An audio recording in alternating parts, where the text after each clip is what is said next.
নহওক বা পাণ্ডৱ ভাইমাতৃ সমস্ত এইখিনি আমাৰ গুৰুজনাই ইয়াত কৃষ্ণ উদ্ধাৱ সংবাদৰ পিছত এইখিনি উপদেশ দিছিল।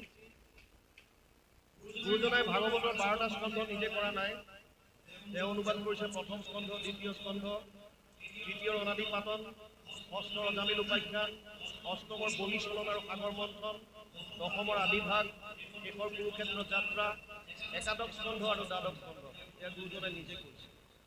আৰু কৰোঁতে 2-3টা অধ্যায়ৰ পাছত এনেকৈ একোটা উপদেশ দি গৈছে। এনেকুৱা উপদেশ গুৰুজনাই যিকেইটা অনুবাদ কৰিছে, গুৰুজনাই দিয়া উপদেশৰ সংখ্যা ভাগৱতত আছে 173টা। এই 173টা উপদেশ আমি এখন গ্ৰন্থত সংকলন কৰিছিলোঁ আৰু আমি নাম দিছিলোঁ কহে গুৰু শংকৰ।